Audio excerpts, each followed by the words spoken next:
BNP দীর্ঘ 17 বছর ওই স্বৈরাচারের বিরুদ্ধে আন্দোলন করেছে, সংগ্রাম করেছে এবং আন্দোলন এবং সংগ্রামের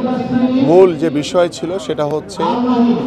বাংলাদেশে গণতন্ত্র প্রতিষ্ঠা করা, বাংলাদেশের জনগণের ভোটের অধিকার প্রতিষ্ঠা করা এবং বাংলাদেশের মানুষের যে দাবি, যে অধিকার,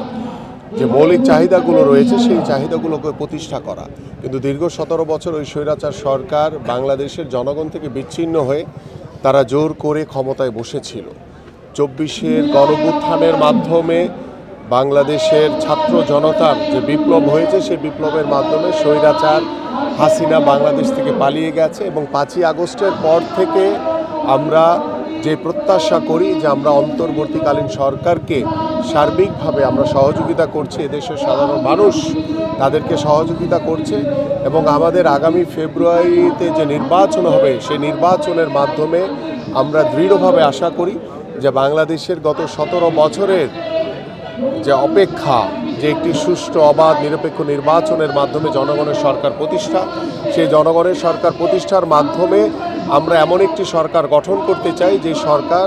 বাংলাদেশের জনগণের প্রতিনিধিত্ব করবে, যেখানে কোনো রাজনৈতিক প্রতিহিংসা থাকবে না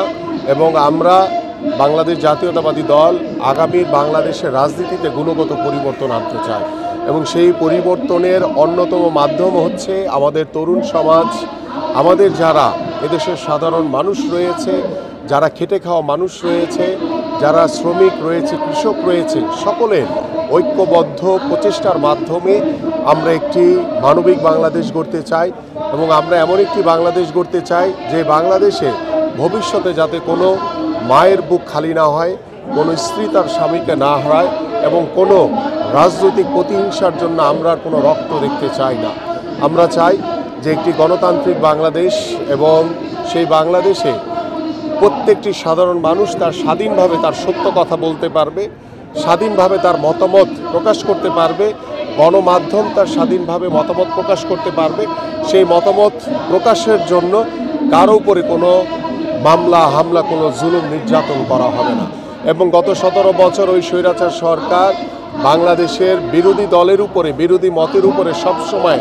দমন, নিপীড়ন, নির্যাতন চালিয়েছে। কিন্তু বাংলাদেশ জাতীয়তাবাদী দল বিএনপি আমরা যদি আগামী ফেব্রুয়ারি নির্বাচনে নির্বাচিত হই, আমরা কখনোই কোনো ভিন্ন মত কিংবা বিরোধী মতের উপরে আমরা কখনোই জুলুম, নির্যাতন, নিপীড়ন করব না। কারণ আমরা শুধু দলের নয়, আমরা এদেশের সাধারণ মানুষের, এদেশের জনগণের সরকার গঠন করতে চাই। সো আমাদের কাছে প্রত্যেকটি ভিন্ন মতের মানুষের কাছে, প্রত্যেকটি সাধারণ মানুষের কাছে আমরা সম অধিকারের মাধ্যমে তাদেরকে সুষম বন্টনের মাধ্যমে আমরা একটি সুষম বন্টনের প্রতিষ্ঠিত যে কর্ম পরিকল্পনা নিয়ে আমরা কাজ করছি সেটাকে আমরা প্রতিষ্ঠিত করতে চাই। এবং আমার যে নির্বাচনী এলাকা এবং আমাদের ঢাকা 16 আসন সহ এবং সারা বাংলাদেশে ইতিমধ্যে 237টি আসনের বিএনপি মনোনীত প্রার্থী ঘোষিত হয়েছে এবং আমরা আশা করি যে আমাদের মাননীয় ভারপ্রাপ্ত চেয়ারম্যান জনাব তারেক রহমানের যে নির্দেশনা এবং আগামীর বাংলাদেশ গড়ার লক্ষ্য নিয়ে আমাদের যে 31 দফার কর্ম পরিকল্পনা দেওয়া হয়েছে এবং আমাদের নতুন কিছু আগামীতে আমাদের মাননীয় ভারপ্রাপ্ত চেয়ারম্যান জনাব তারেক রহমান বাংলাদেশের মানুষের সামনে উপস্থাপন করবে